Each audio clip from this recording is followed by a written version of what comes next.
Hey everyone, today we're going to be checking out the 28-liter military backpack from CabinZero. And this is one of those bags that's been called out a ton in the comments of previous videos. People seem to really like it as a personal item and minimal travel bag. I've also heard great things about CabinZero in general, so I've been excited to finally have a chance to get hands-on with one of their bags. This is actually the first of a couple of theirs that I'll be testing out.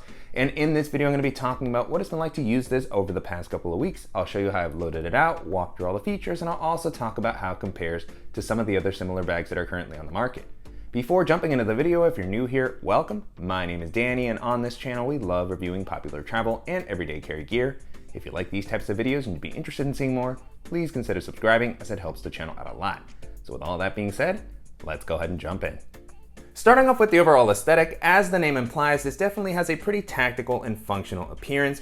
You have the webbing along the front, compression straps, and so it's not the most minimal or sleek bag per se, but I think that this allows it to blend in well into a lot of different environments and not call a ton of attention to itself, which is always a plus for traveling in my opinion. And I think that it's also going to work well for just walking around or even going into the outdoors. As far as the materials, the bag feels very solidly built, particularly for its price point. This exterior fabric is 1000D nylon, so it's going to hold up well to rougher usage, and it also has a water-resistant coating. And I was pretty impressed with the weight of the bag, given the ruggedness of the fabric and the size. So that's going to be helpful if you're using this for traveling on some of the stricter international airlines. And then beyond that, you just have some really nice feeling components all throughout, including some very smooth working YKK zippers. Continuing along the outside of the bag, on the front you have the webbing that you can use to attach additional gear with something like a carabiner or pair it with some MOLLE compatible pouches or accessories. And then you have compression straps on each side that are going to allow you to tighten the bag up when it's not as full. And they also have these buckles that allow you to loosen them up. I'm always a fan of this style as it will make it easier to attach something like a jacket, anything that you want to strap to the outside, maybe a tripod. So that's really nice to see. On the side and top of the bag, you have some really nice carrying handles. These are going to offer a nice amount of padding, so they're pretty comfortable, they feel durable. And on the side handle, you have this really interesting system here, which allows you to register the bag. You have this little kind of tag here that has a code that you register the bag with online. And then if your bag is lost, whoever finds it can log on, enter the code, and that will put them in touch with you via email or SMS. I haven't tried this out just yet, but I was reading about the system and I thought that that was a pretty cool idea. And so, that's just attached here and is going to be helpful if you happen to misplace your bag. And then on one side, you also have an external water bottle pocket. It's got this interesting system with a snap closure that allows the compartment to expand.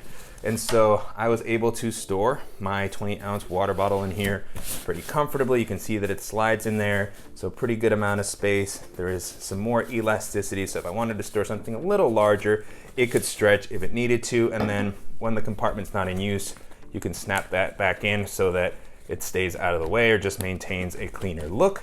And then the compression straps do come over the bottom part of the water bottle, so you'll want to keep that in mind. But again, I really like the system that's been used here and that you have the external pocket. And then on the branding front, you do have the CabinZero logo here on the front. It's fairly prominent, but I do like that it is at least blacked out to match with the exterior of the bag, which helps it blend in a little bit more. And then the last thing I'll mention while we're talking about the exterior is that the bag does manage to stand up on its own when it's loaded out and the weight is evenly distributed. It works pretty well, especially since it's got a pretty wide kind of flat bottom, but it does have a little bit of a tendency to lean. So I imagine that as the weight starts to shift, there's a little bit of a risk that it could tip forward. Moving into the capacity, the bag comes in at about 28 liters, which is a really great minimal travel bag size in my opinion. It's able to hold an impressive amount, but it's still something that can work for daily use. And I really like how the dimensions have been set here because the bag isn't super tall, which is sometimes the case for bags in this size range, which is going to help when you're trying to carry this onto some of these stricter international airlines. I do think that this can work as a personal item on a lot of different airlines. I imagine if you pack this out all the way, it can start to look a little bit bulkier or a little deeper, so it might draw some attention, but in general, this is definitely the type of size that I would be pretty comfortable taking with me anywhere and is also going to be great for just navigating crowded areas and jumping onto public transit. Continuing with the harness system, so far the bag has been really comfortable to wear. I like how the straps have been implemented here. They have a nice amount of padding that feels comfortable right out of the box. On the inside, you have a breathable mesh. The straps also have a pretty good width to prevent the bag from digging into your shoulders. You have some load lifters at the top and then webbing on the straps that will allow you to clip on additional accessories. It also works with the sternum strap that's included here. And on the back, you also have really nice padding that's well distributed. This feels a little bit more robust than the one that's on the shoulder straps. You have that same breathable mesh and then this deep air channel here to provide you with plenty of ventilation while you're walking around. This is a type of back panel that I'm always a big fan of, so great to see that, you know, CabinZero really focused on the comfort here. The one additional note I'll make is that I was surprised that there's no luggage pass-through on this one, as this definitely seems like the type of bag that would pair nicely with a roller bag, but regardless, it has been quite comfortable to wear.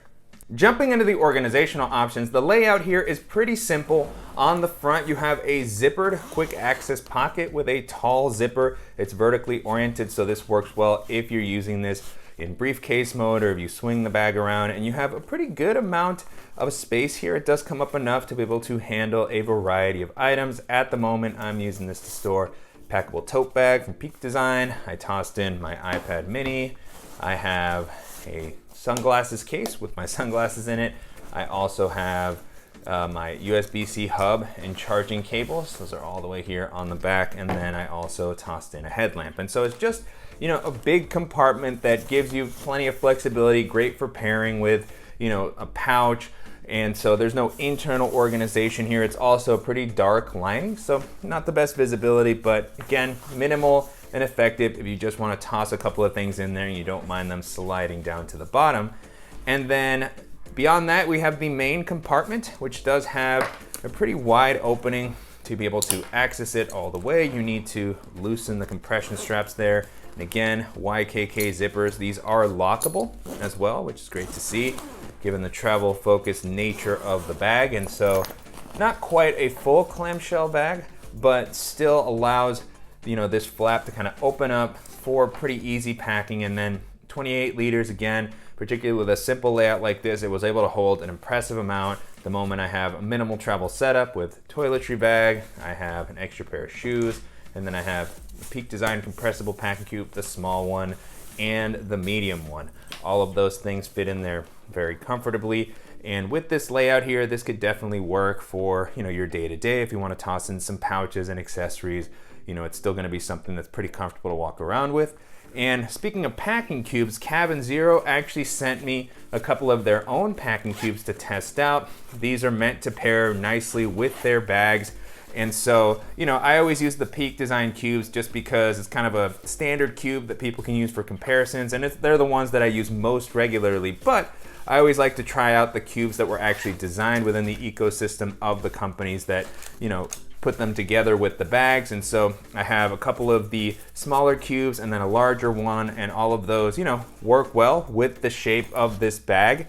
And the cubes themselves, you know, offer a pretty simple layout, but they get the job done for what cubes are supposed to do, which is help keep your stuff organized and, you know, make it easy to just move things around in a modular fashion. So these have kind of a nice material here. They have this mesh at the top, and then, you know, no compression or anything like that. So they kept them very simple. You have a little handle, and, you know, they get the job done.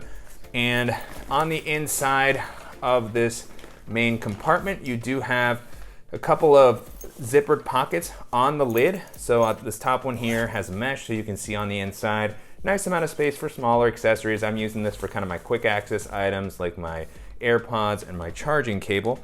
And then below that, you have another zippered pocket, which has a nice amount of space. I normally don't use these pockets because all of this space is reserved for my packing cubes. But if you have, you know, some smaller tech items, toiletries, anything more sensitive that you want to store, this will be a good spot for it.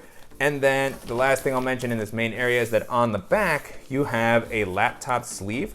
So great to have a place to kind of separate out your laptop. This has this elastic here that allows it to come up. So right now I have my 14-inch MacBook Pro. You can see that there's some leftover space here.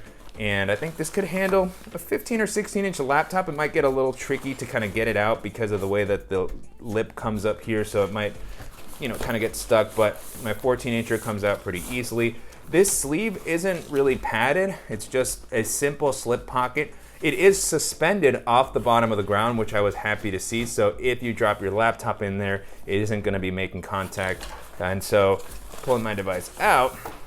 Now the compartment empty, you can get a better look at the inside. With the elasticity that's provided here, you could definitely use a case with your laptop to give it some extra protection, which I'd probably do just given how thin this sleeve is, to give it a little bit of extra kind of padding against the other items that are in the compartment. I also wish that there had been either a dedicated sleeve or maybe a zipper to make it easier to get to your laptop, as it could be a bit cumbersome when this compartment is loaded out to kind of reach in and grab it, particularly while going through security. So definitely something to keep in mind. Not my ideal laptop kind of compartment implementation, but I also recognize that that can take up space, add weight to the bag, and so it doesn't feel like that's what this bag is really going for. And a lot of people have mentioned in the comments that they don't like to travel with a laptop, and so they don't need all that extra padding.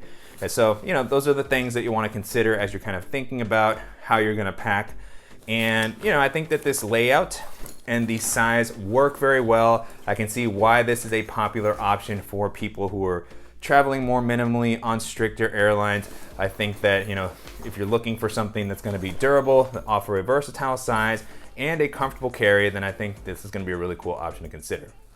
And so to wrap up, you can currently purchase this on CabinZero's site. The standard pricing seems to be a little over $100, around $110 I believe, and then I have seen it discounted to around $90. And so to me, that pricing feels pretty reasonable considering the features and the build quality that this has to offer. The price point has been something I've heard a lot about regarding CabinZero's bags, and so $100 isn't cheap by any means, but nowadays with so many travel bags coming in at over $200 and $300, I can definitely see how something like this would be appealing, again, considering the materials that it offers, and I do think that it's going to hold up well against some of the other similar bags in this price range. And so as I was testing this out, one of the first bags this made me think of is the Osprey Daylight 26+6 expandable backpack. I talk about that one a lot on the channel because it offers a ton of features, and it also comes in at a pretty similar price point. So that one's going to give you dual external water bottle pockets, a padded laptop sleeve, a suitcase style opening at 26 liters. It works great as a personal item. It expands to 32 for something that's going to be a little more carry-on friendly for when you need extra space. The materials on it are going to be pretty lightweight, so it just checks off a lot of the boxes for what people are looking for out of a minimal travel bag. And so if you're looking for something that's going to offer a different layout and give you that expandability, then that's going to be one of the best options that you can take a look at. The next bag this made me think of is the TomTalk T66 travel backpack. That's been recently updated, and so now there's a 28-liter size and a 40-liter size. I've used the original version of the 40-liter for a while. That's always been one of my favorite kind of more budget-friendly options. It's not a cheap bag per se, but it does come in at a price point closer to this one here, and it's gonna offer a super comfortable harness system, very travel-friendly layout. It's got kind of a duffel style opening, but it can also open clamshell style. It's got a padded laptop compartment, a quick access pocket, so it offers a lot of value. And at the 28-liter size, it's gonna be closer to this one, so it's something that can be a great minimal travel bag size. Can work as a personal item on some airlines. It might be a little too big on some of the stricter ones, but still great to have both size options depending on what you're gonna carry. And so if you're looking for something that's durable and comfortable, there's gonna be some fantastic options to keep in mind. And then the last option that I'll mention here is the Decathlon Quechua Escape Backpack. I tried the 23 and 32 liter versions of that bag. The 23 liter size in particular was a great kind of daily carry size that worked well as a personal item. It could hold a deceptive amount, maybe not quite as much as this one here, particularly since it has a lot of built-in organization, which I thought was very useful. Quick access pockets, a dedicated laptop compartment that's padded, suspended. You also had a very comfortable harness system, and that one also came in at a very budget-friendly price point. So if you're looking for something in a slightly lower price point that's gonna offer a ton of versatility, then I think that's gonna be a great one to take a look at. With that being said, the 28-liter military backpack holds up very well against all those options, and I can definitely see why this has been such a popular bag over the past couple of years. I do wish that the laptop protection was a little more robust, but if you're not as concerned about that and you're looking for something that's gonna offer a solid build quality, plenty of comfort, and a versatile size at a reasonable price point, then I think this is gonna be a really great option to take a look at. And I'm definitely curious to hear what you all think of the 28-liter military backpack and how it compares to some of the other popular minimal travel bags that are currently on the market. And if there's any similar options that you think that I should check out, as always, please let me know in the comments. And I want to thank CabinZero for sending the bag for me to test out, and to you guys for watching and supporting the channel. If you enjoyed this video, please give us a like, and if you haven't already, make sure to subscribe so you don't miss any upcoming videos, and we'll see you in the next one.